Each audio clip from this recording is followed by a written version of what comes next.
बोलिए लक्ष्मी नारायण भगवान की जय। बोलिए श्री सनातन धर्म की जय।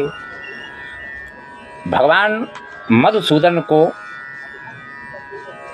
पादप वृक्ष की उपमा दी गई है, जैसे कि सभी वृक्ष सबको आश्रय देते हैं अपने नीचे, चाहे कोई भी हो, पापी हो पुण्यात्मा हो, जिस प्रकार वह सबको छाया देते हैं, इसी प्रकार भगवान विष्णु भी अपने चरणार बिंदों में सभी को आश्रय देते हैं। इसलिए आज गरुड़ पुराण के सार उद्धार के द्वारा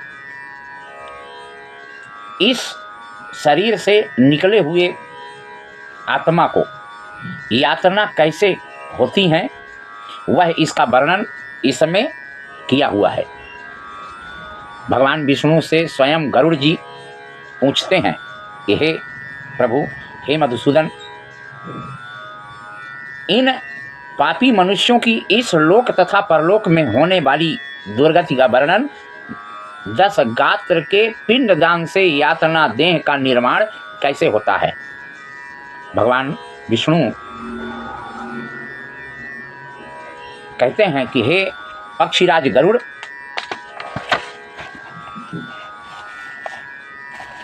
ये यातना में जो मनुष्य पड़े हुए हैं, ये सद्गति और परम गति कैसे प्राप्त करते हैं। इसी प्रकार गरुड़ जी से भगवान विष्णु कहते हैं, शृणुध्वं भो विवक्ष्यामि यम मार्गम सुदुर्गमम सुखदम पुण्यशीलानां पापिनां दुखदायकम। गरुड़ जी और भगवान नारायण में जो वार्तालाप होता है, उसको किस विधि से नारायण गरुड़ जी को समझाते हैं। गरुड़ जी ने भी यही प्रश्न किया कि हे प्रभु, इन प्राणियों का उद्धार कैसे होगा, किस प्रकार से होगा। भगवान वैकुंठवासी बताते हैं, किसी समय वैकुंठ में सुखपूर्वक विराजमान परम गुरु श्री हरि ने बिंता पुत्र गरुड़ जी से पूछे हुए प्रश्न को समझाते हैं। भक्ति मार्गो बहुविधा कथितो भवतामं तथा च कथिता देव भक्तानां गतिरोत्तमा। अधुनां सोऽतिमिच्छामि यम मार्गं भयंकरं तद्भक्ति विमुखानां तत्रैव गमनं श्रुतम्। गरुड़ जी से भक्ति मार्ग का अनेक प्रकार से सुगम सक्षम उनके समक्ष वर्णन आता है कि भक्तों को प्राप्त होने वाली उत्तम गति के विषय में भी, यम मार्ग के विषय में हमने जो सुना, आपकी भक्ति से विमुख प्राणी नरक में जाते हैं। भगवान का नाम सुगमता पूर्व लिया जा सकता है। जिह्वा प्राणी के अपने बस में है तो भी लोक नरक को जाते हैं। ऐसे अधम मनुष्यों को बार धिक्कार कहते हैं। इसलिए हे भगवान, पापियों को जो गति प्राप्त होती है तथा यम मार्ग में जैसे वे अनेक प्रकार के दुख प्राप्त करते हैं, उसे आप कहिए। भगवान नारायण पक्षीराज गरुड़ से कहते हैं, हे हि पापरतास्तार्क्षं दया धर्म विवर्जितः दृष्ट संज्ञास सक्षास सत्संगति परांगमुखा आत्मसंभावितः स्तब्धा धर्मादान दंडितः आसुरं भावमापन्ना देवी संपद्विवर्जितः।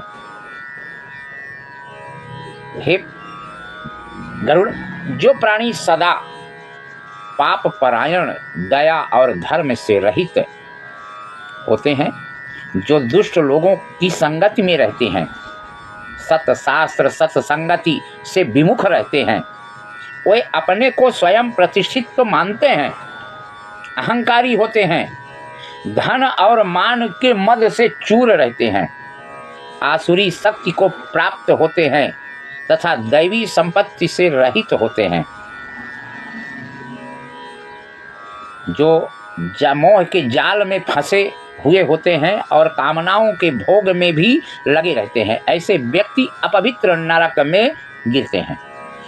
जो लोग ज्ञानशील हैं परम गति को प्राप्त होते हैं।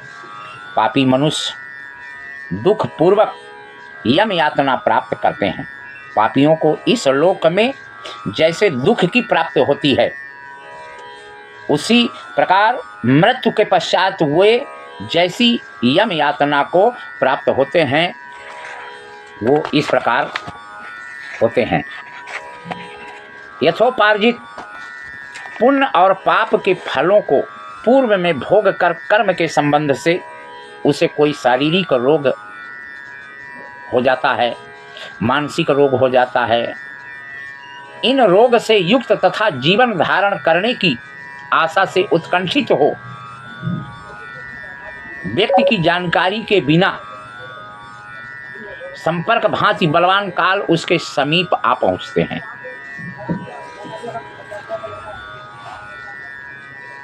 मृत्यु की संप्राप्ति की स्थिति में भी उसे वैराग्य नहीं होता है।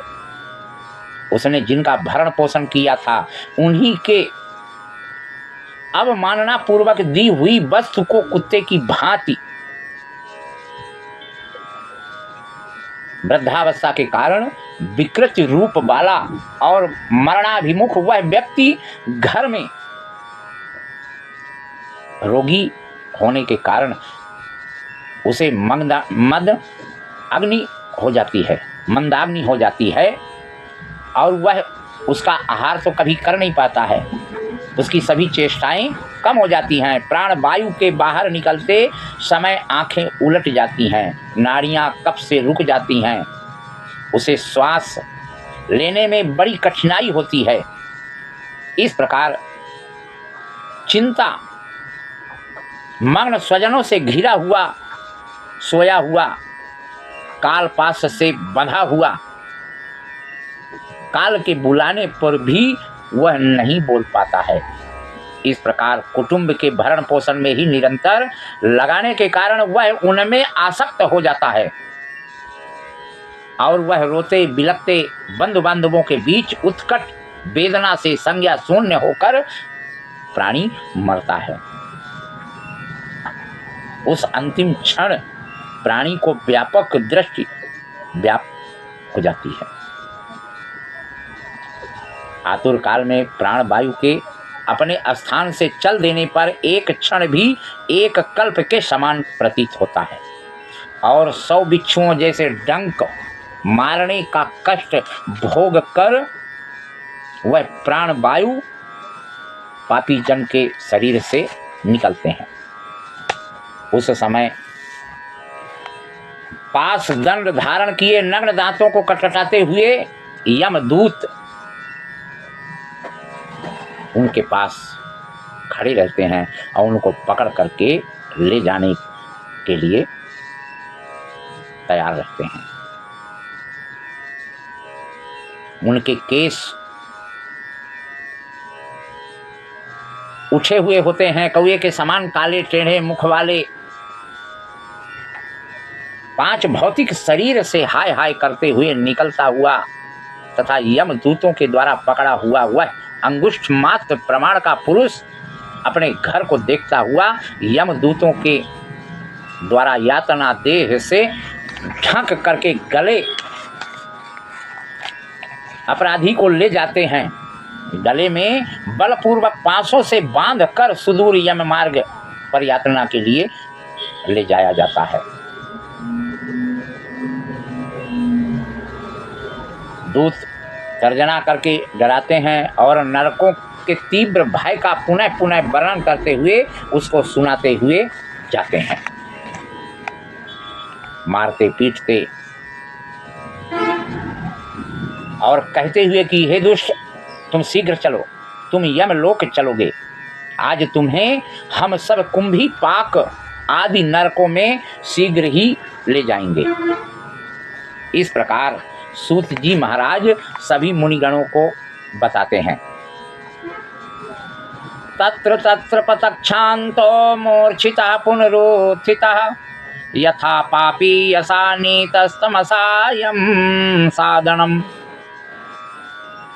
आगम वासना बद्धो देह में क्षण्यमानुगैः धृतपाशेन रुदति क्षुदृढभ्यां परिपीडितः। उस प्राणी को यमदूत पीठों पर कोड़े मारते हुए अंधकार रास्ते से यमलोक में ले जाते हैं।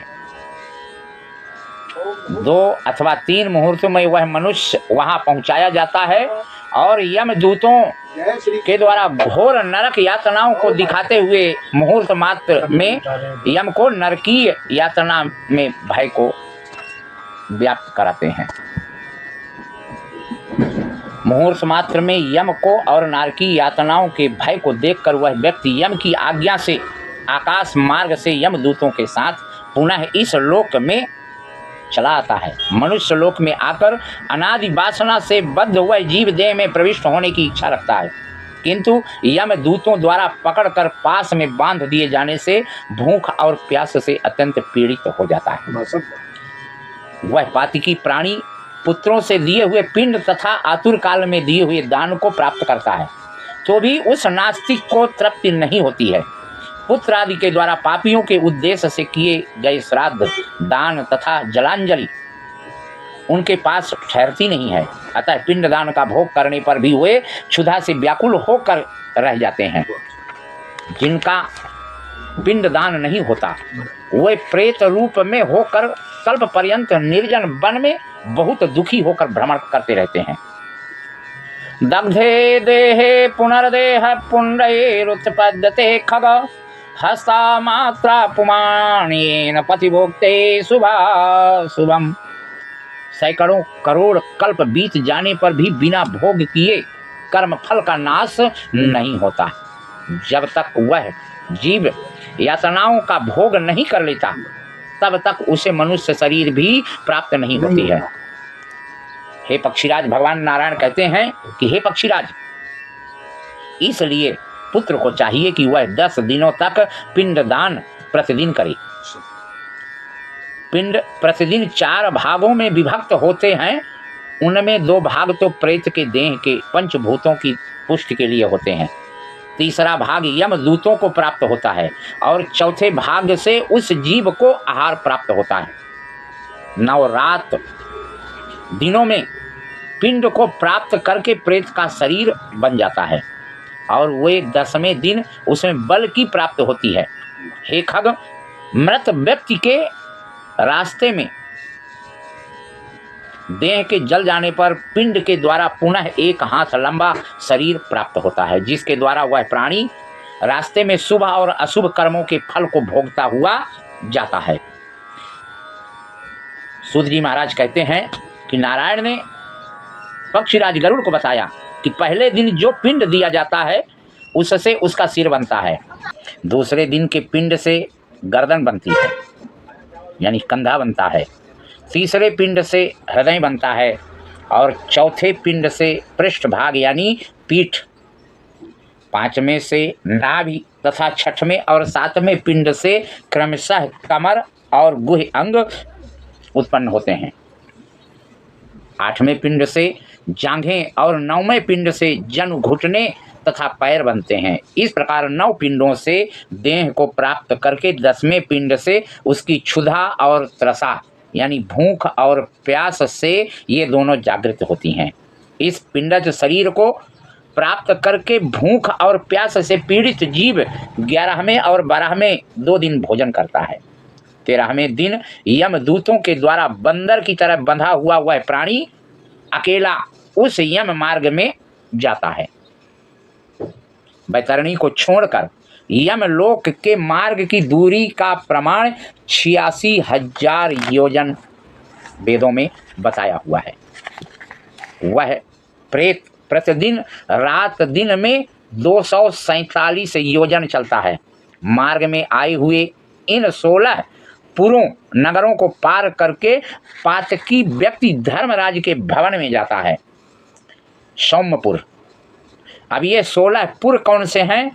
पहला है सौम्यपुर, दूसरा सौरीपुर, तीसरा नगेंद्र भवन, चौथा गंधर्वपुर, पांचवा शैलागम, पांचवा क्रौंचपुर, सातवां क्रूरपुर, आठवां विचित्र भवन, नौवां बहियाबदपुर, 10वां दुखदपुर, 11वां नाना क्रंदपुर, 12वां सुतप्त भवन, 13वां रौद्रपुर, 14वां पयोवर्णपुर, 15वां सीताढ़पुर तथा 16वां बहुभीतपुर को पार करके इनके आगे यमपुरी में धर्मराज का भवन स्थित है। यमदूतों के पासों से बंधा हुआ पापी जीव रास्ते भर हाहाकार करता, रोता, भटकता, फिरता, बिलखता और अपने घर को छोड़ करके यमपुरी को जाता है।